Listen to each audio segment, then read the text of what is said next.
Bonsoir tout le monde. Bienvenue à cette conférence ICM.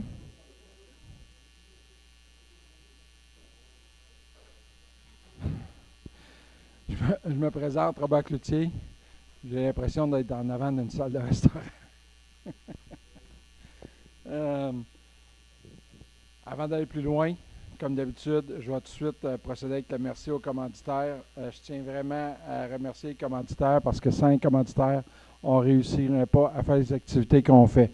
Il y a une télévision en arrière qui déroule nos commanditaires de la saison.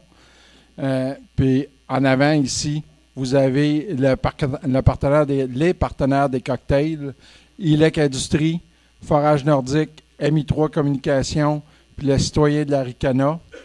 C'est grâce à eux que vous avez la consommation et l'assiette. Sayona Québec est notre partenaire majeur pour cette année. On les remercie vraiment beaucoup. Ensuite, juste rementionner, s'il y en a qui sont étudiants à temps plein, que ce soit 18 ans et plus, étudiants à temps plein, que ce soit en n'importe quel secteur, ça n'a pas d'importance. Ce qui est important, c'est que vous vous intéressiez au secteur minier. À ce moment-là, indiquez-le sur la feuille de présence. Georges, voudrais-tu faire circuler la feuille de présence?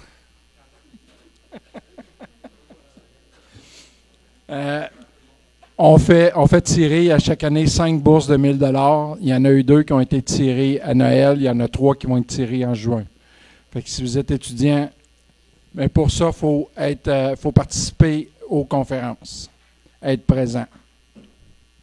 La feuille de présence qui circule sert aussi à avoir vos adresses courriels pour vous envoyer les futures invitations et vous envoyer le PDF de la présentation. C'est vrai, ce n'est pas une présentation avec un PDF. Est-ce qu'il y a moyen d'avoir un PDF? OK, correct. Merci. C'est une présentation un peu différente. Vous allez voir, c'est vraiment le fun. C'est important. Puis en passant, je le dis tout le temps, puis je le redis encore. Prenez le temps d'écrire correctement parce qu'il y en a, à chaque fois, il y en a tout le temps au moins un que je ne suis pas capable de deviner, de lire l'adresse courriel, puis ça ne marche juste pas. Si vous avez une carte d'affaires et que vous participez pour la première fois, mettez-la dans la petite boîte qui est là. C'est pas mal plus facile. Évidemment, si vous changez d'adresse courriel, n'hésitez pas à le signaler. On va mettre notre banque de données à jour.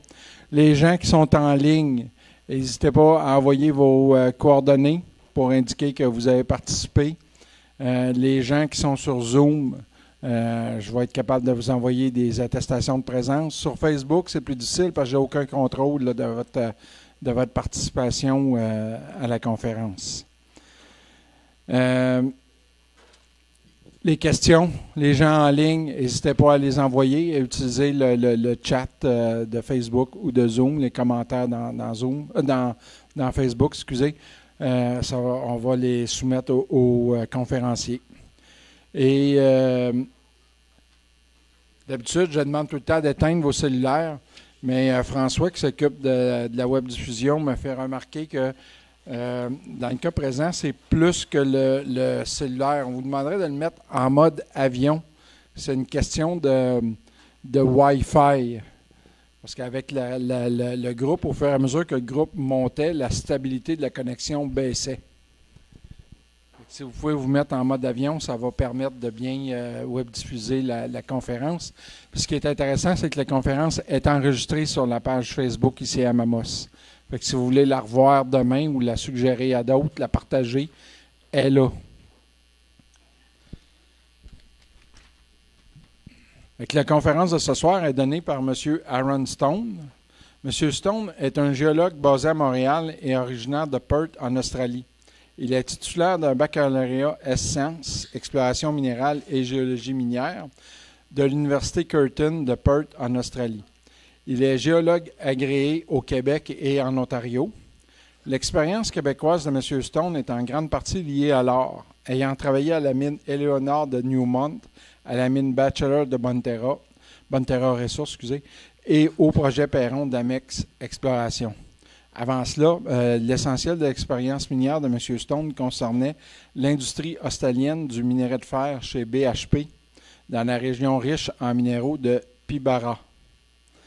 Ayant géré d'importants programmes de forage, M. Stone possède de solides compétences en géologie et en gestion, en plus d'une approche pragmatique de l'exploration minière. Aaron, c'est à toi.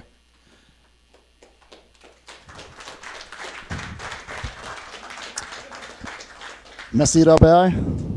Je vais commencer le... Parfait, ça marche. Donc, merci beaucoup tout le monde d'être venu ce soir. Évidemment, avec un nom comme le mien, le français, c'est pas ma première langue. Donc, puis en fait, je suis relativement nouveau dans l'équipe exécutive de Amex. Donc, en fait, c'est la première fois que je présente Amex en français. Donc, peut-être que ça va prendre un peu plus de temps, mais je pense qu'on a une bonne 40 minutes ce soir, donc ça devrait être correct. Peut-être juste une petite 30 secondes sur moi. Comme Robert dit, je viens d'Australie. Je suis natif de Perth, en Australie-Occidentale.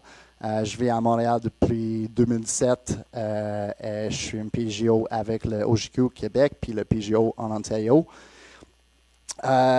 Puis peut-être que le plus important, que c'est en 2020, j'ai en fait travaillé 6 mois sur le projet Perron pour nos consultants géologiques Laurentia Exploration. Donc, avec moi ce soir, j'ai Daniel Terjon qui est notre manager de projet sur Perron pour Amex. Aussi, on a quelques représentatifs de notre compagnie logistique, explologique, nos 2 compagnies Forage Houillet, puis AGLL. Et un géologue de Laurentia Exploration aussi. Donc, on peut parler de tous les côtés de Perron ce soir. Donc, j'espère que l'app ne va pas crasher. OK, c'est good. Donc, les annonces prospectives, on ne va pas lire tout ça, mais évidemment, c'est sur notre site de web si jamais, ainsi que notre personne qualifiée. Donc, juste vite sur notre structure de capital, puis les analystes qui couvrent Amex sont trouvés là à droite sur cette slide-là. Puis après notre dernier financement de Eldorado qui était fait en janvier, ça c'est notre structure des actions le plus récent. Donc, pour parler un peu plus de ce financement d'Eldorado qui était closé au début de février, qui était annoncé à mi-janvier, c'était un placement privé de 25,5 millions qui était tout flow-through, comme on dit en anglais. Donc, ça doit être tout dépensé dans la terre sur les coûts d'exploration. Puis, il était... la seule chose que Eldorado a demandé, c'est d'avoir quelqu'un sur notre comité technique. Donc, ça c'était vraiment bienvenu par nous d'avoir l'expertise d'une compagnie comme Eldorado de travailler avec nous.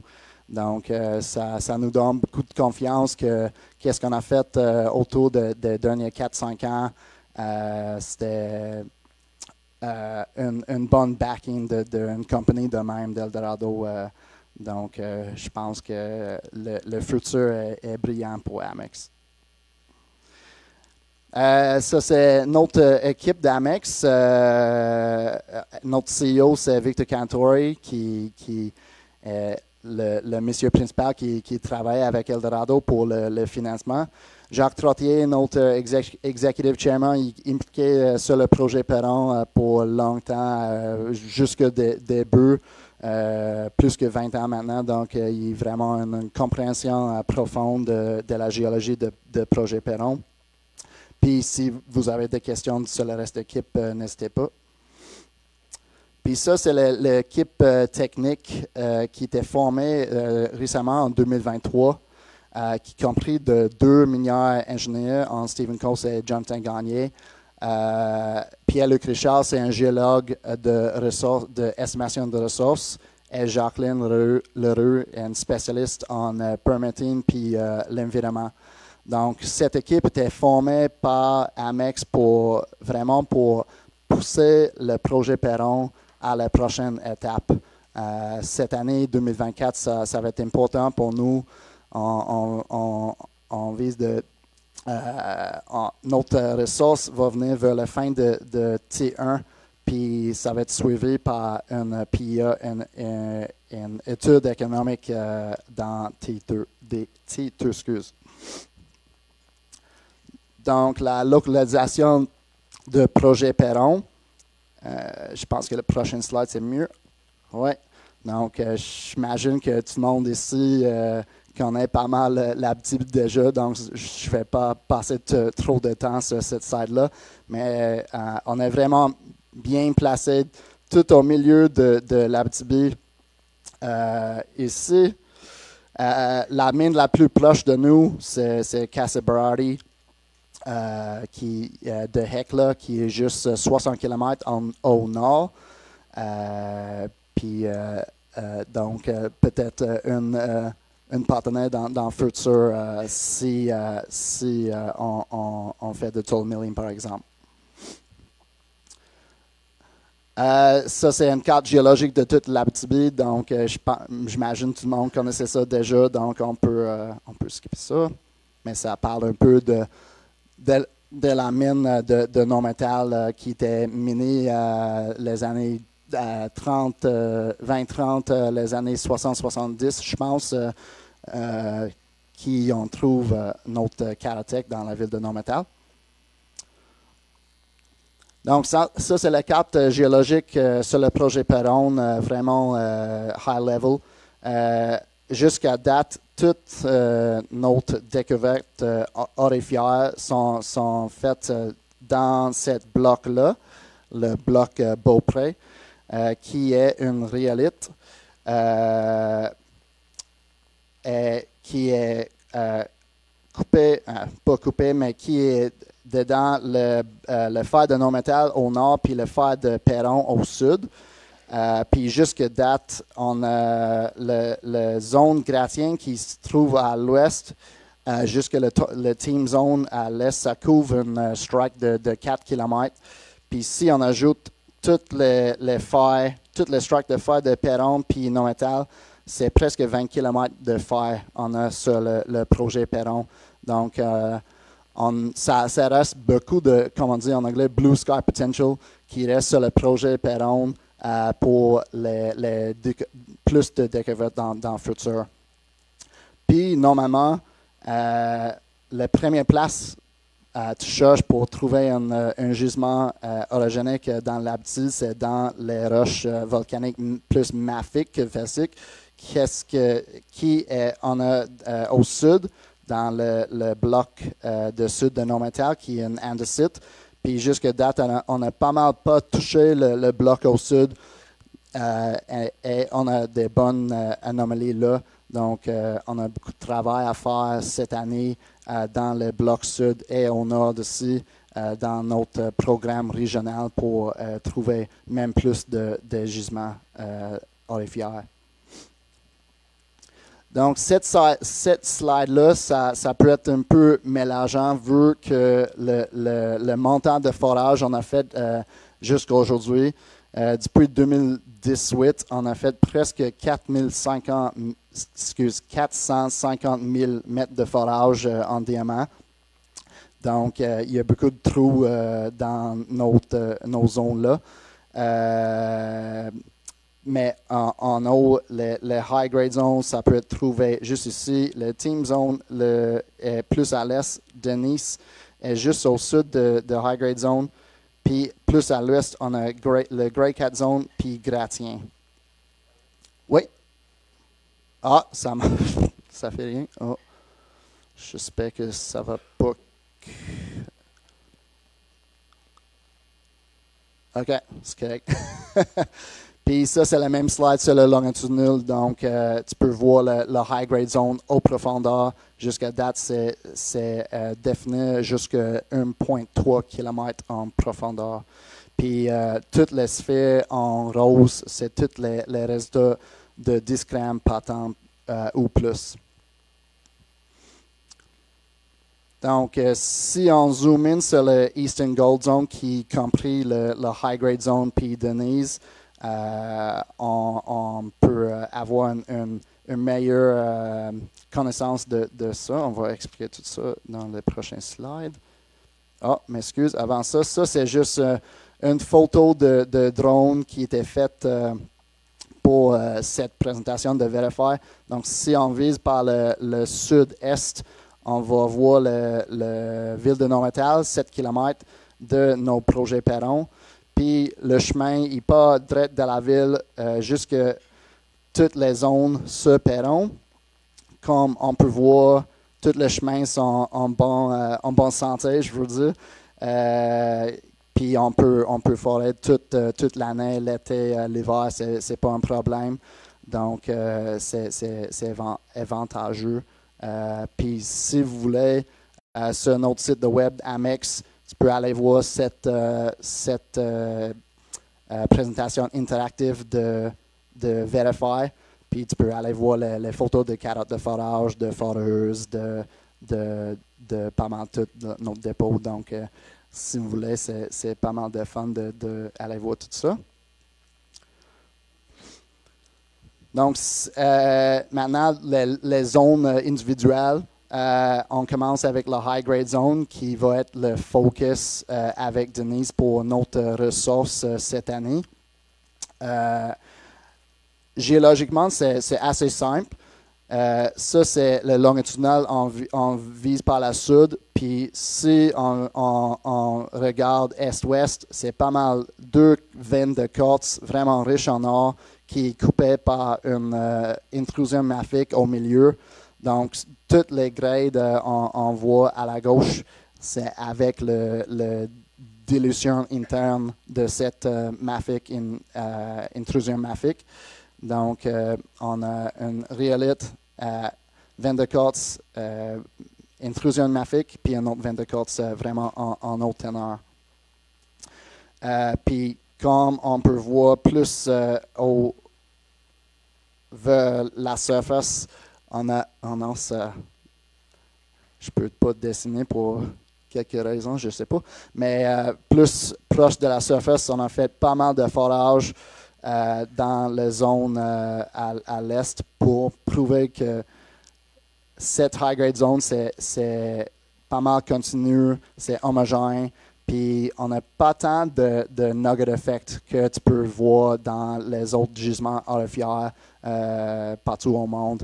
Donc le spacing, le drill spacing proche de la surface dans les places, c'est jusqu'à 7,5 mètres. Donc on a vraiment mis beaucoup de forage dans cette zone-là pour prouver que la zone c'est vraiment continu puis homogène. Puis juste au sud de la High Grade Zone, c'est la zone Denise, qui est plus spéciale dans le fait que c'est la même roche, c'est un rhyolite, mais ici, on trouve le rhyolite est vraiment bréchique, puis c'est vraiment altéré en silice, séricite.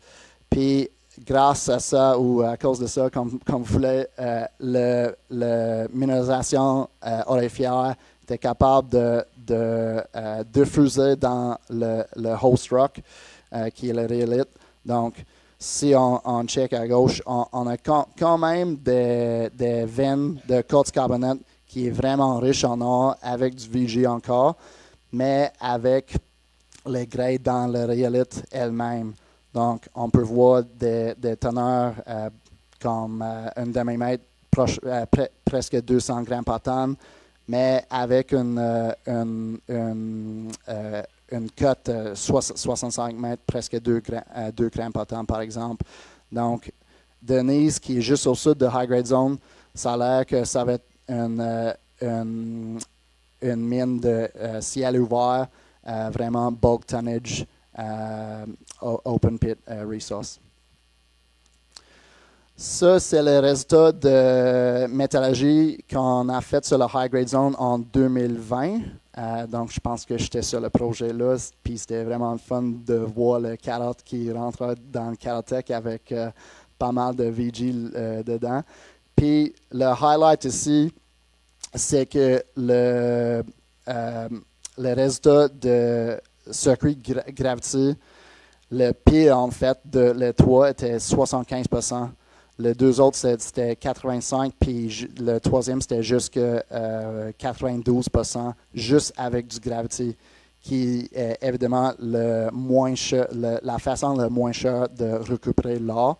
Puis si on ajoute le CNR, toutes les trois composites, c'était en haut de 99%.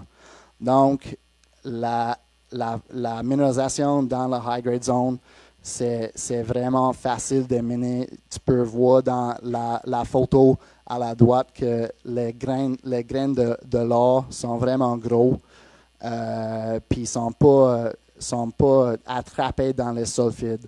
Donc, vraiment, un système facile de miner. Puis, juste un peu plus vite, nos autres zones, la zone Gratien, c'est notre zone le plus à l'ouest. Je vais essayer de dessiner si ça marche ou non. Non, ça ne marche pas. OK, je vais pointer sur l'écran. Aujourd'hui, on a eu une communiqué presse avec 2 nouveaux trous sur la zone Gratien, assez high grade, puis c'était juste ici, plus profond à l'ouest. Puis ça ne va pas être dans les ressources qui on va voir vers le fin de T1. Donc, la zone Gratien, ça va continuer d'agrandir, puis on va ajouter les onces cette année. Même chose pour la zone Grey 4 qui est juste au nord-est de la zone Gratien.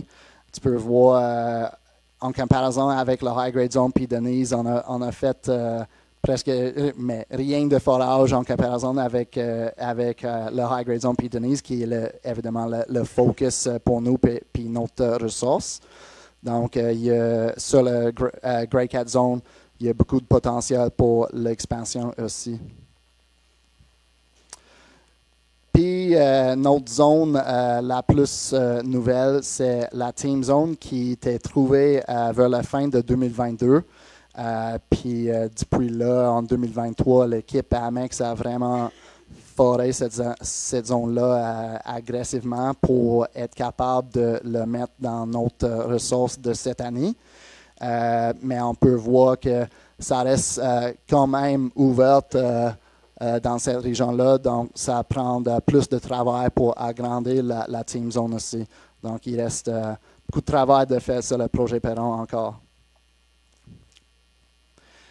Puis, on a plusieurs autres zones sur la propriété qui, si on check à la gauche vers le bas, il y a la zone 210, Alazie, I2, Donna, il y a un peu de cuivre dedans aussi.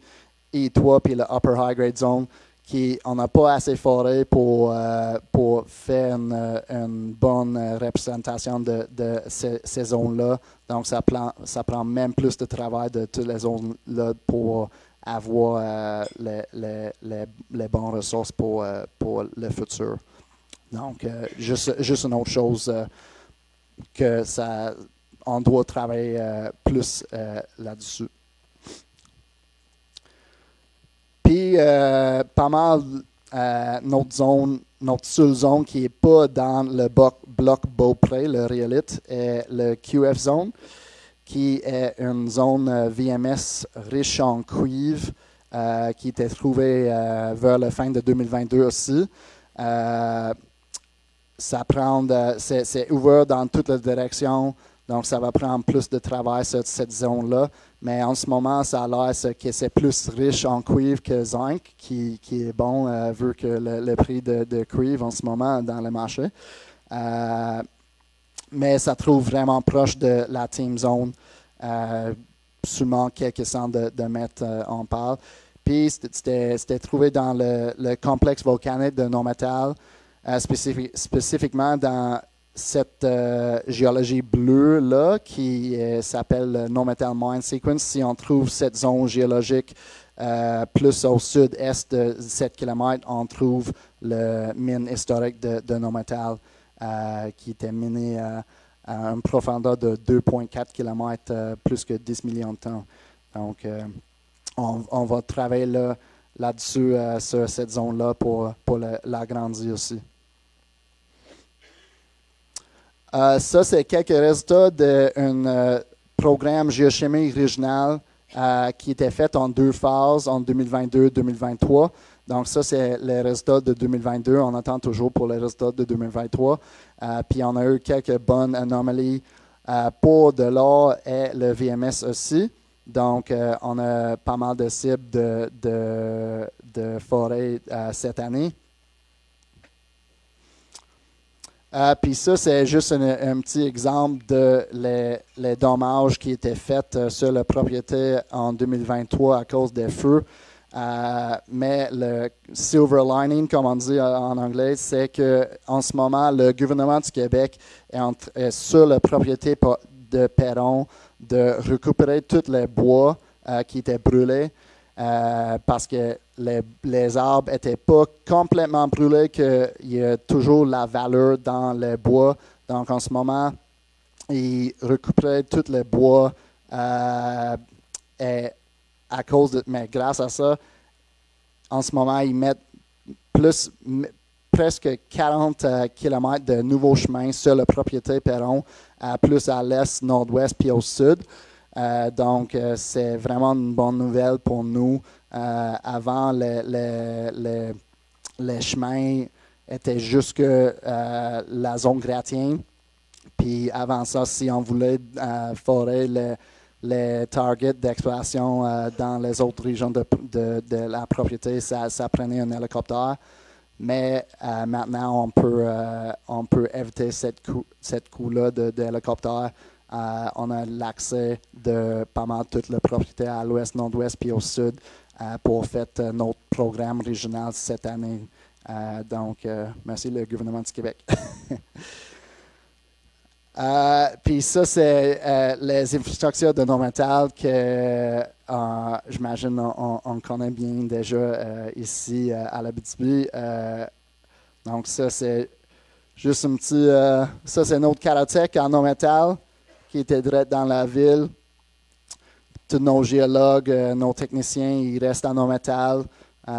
Les racks de carottes étaient construits juste à l'arrière de notre karatek.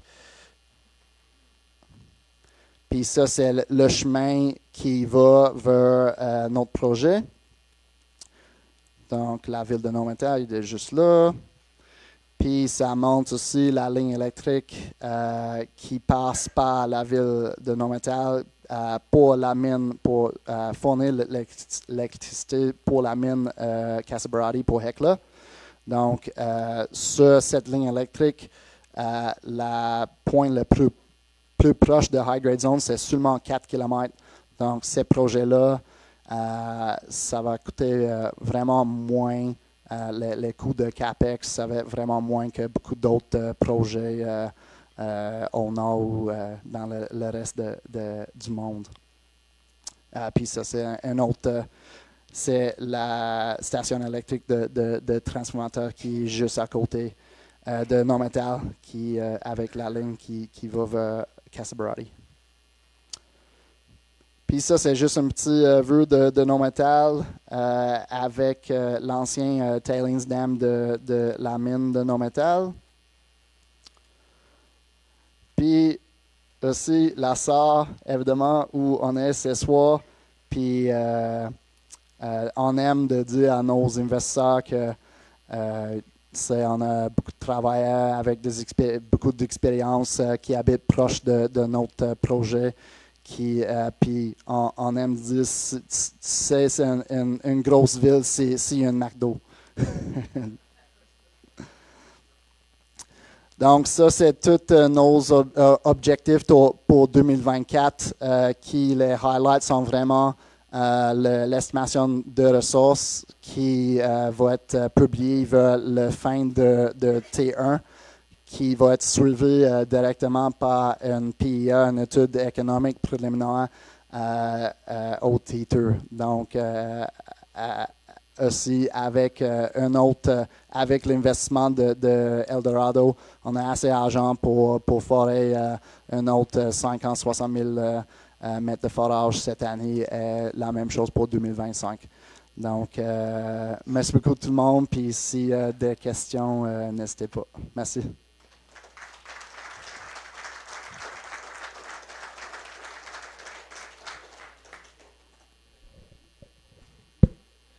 Si vous avez des questions, levez la main, je vais vous amener le micro parce que sinon les gens en ligne n'entendent pas les questions.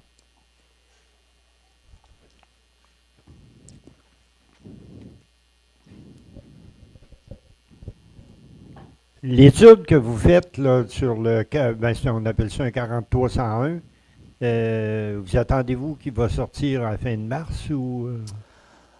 Non, ça va être plus dans T2 de cette année. Donc, l'estimation de ressources, c'est plus pour le fin de mars. Puis après ça, le PIA, l'étude économique, ça va être quelques mois après ça. Donc, plus mai-juin.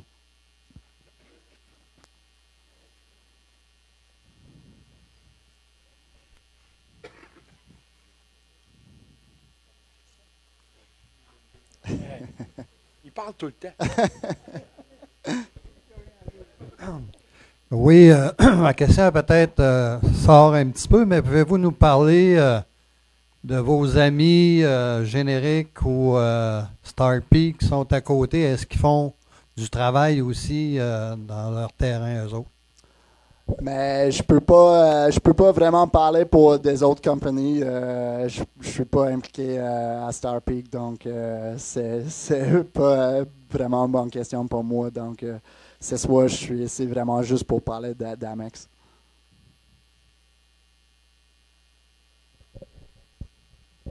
Ton étude économique, ça va être à la fois pour le underground puis le open pit, j'imagine? Oui. Donc, en ce moment, le high grade zone, ça va être plus un underground, puis juste au sud de la zone de Nice, ça va être un open pit. Ouais. Puis les autres trois zones, Gratien, Grey Cat, Team, en ce moment, ça a l'air que ça va être plus des open pits aussi, plus des satellites. Ouais.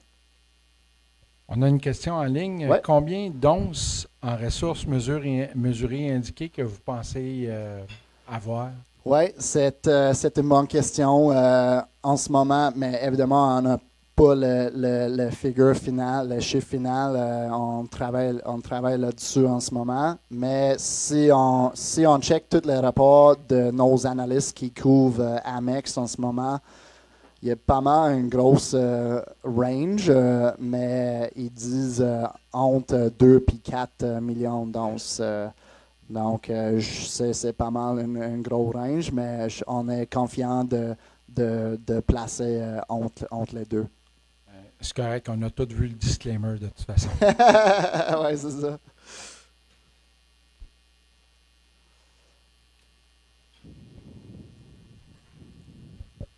Bonjour. Au début de la présentation, on voyait la certification Ecologo. Je ne sais pas si tu pourrais un peu expliquer ça. Ça implique-tu les fournisseurs, les opérations? Donner un peu plus de détails, s'il vous plaît. Oui.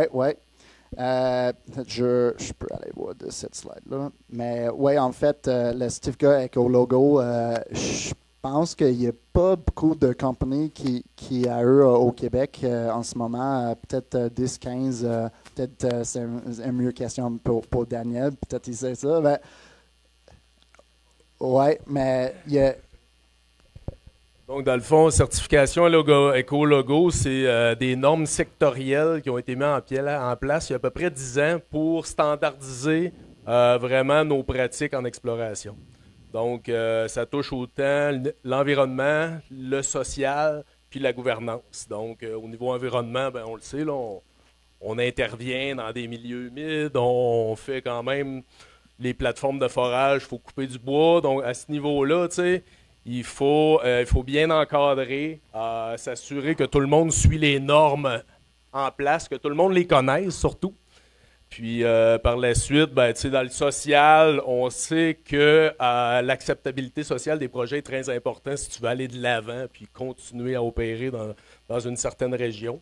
Donc, c'est sûr qu'à ce niveau-là, on a tous des indicateurs ou des suivis et contrôles à faire de nos projets ou de nos différentes pratiques, ce qui fait que on a des comptes à rendre avec beaucoup de monde.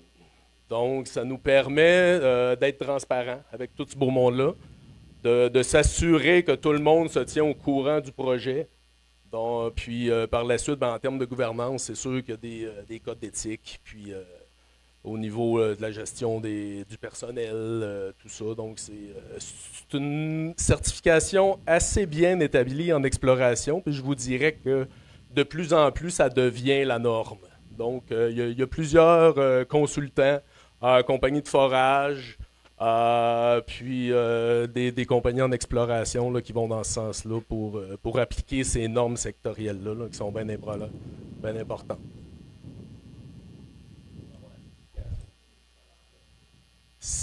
Ça touche à tous les aspects de l'exploration.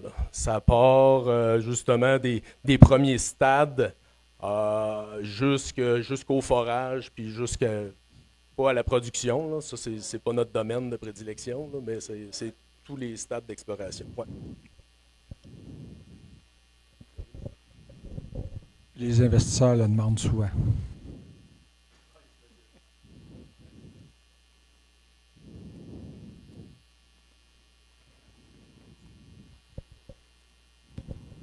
Merci.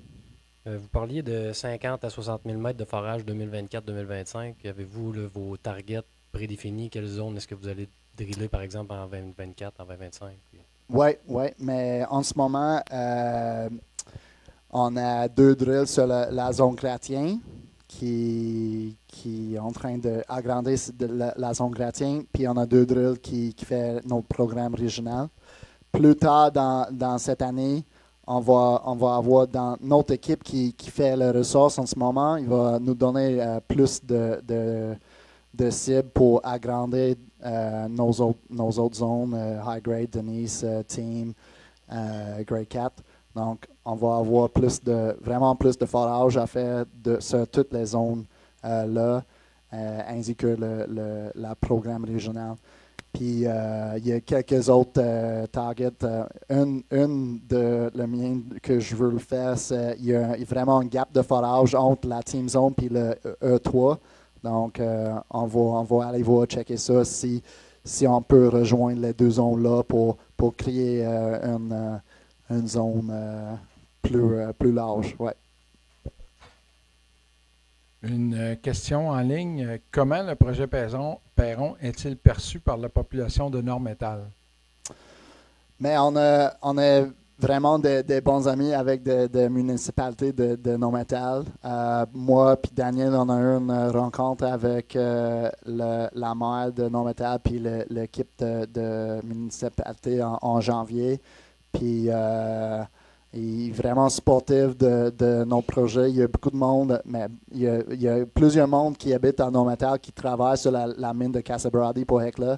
Donc, je pense qu'ils veulent qu'il y ait une mine un jour plus proche de Nord-Métal pour travailler plus proche de la maison. Donc, on a vraiment du bon support de la ville. Merci.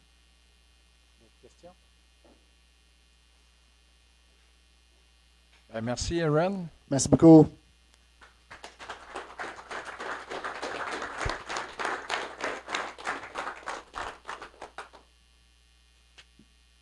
J'ai oublié mes notes.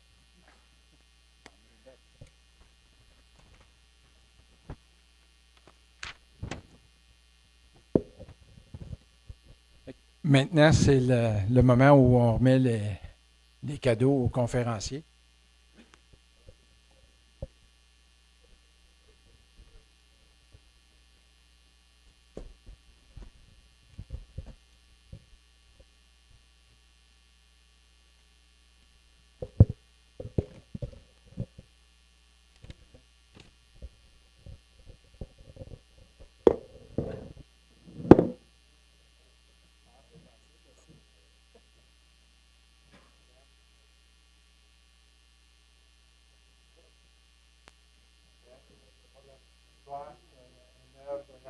local. En fait, c'est comme le panneau qui est tombé un petit peu sur le côté, il l'indique. C'est l'ABC de l'art Aricana, c'est Marc-José Amos qui fait nos toiles depuis 12 ans qu'on fait des conférences. Puis, tu n'as pas le choix de dire qu'elle est belle, c'est ma femme. Je parle de la toile et de ma femme aussi.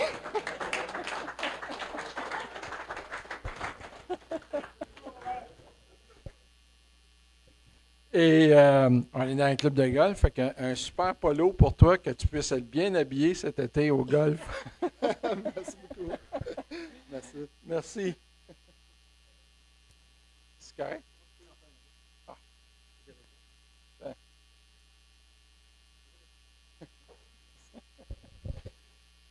Notre prochaine conférence, la prochaine conférence est à Amos. C'est à l'Hôtel des Esquerres à Amos, le 12 mars prochain. C'est Pascal Hamelin de Minabcourt qui va venir nous parler des avances qu'il y a du côté de Minabcourt. Je vais souhaiter une bonne soirée aux gens qui sont en ligne. Et pour les gens dans la salle ici, ben là, on a quelques petites affaires.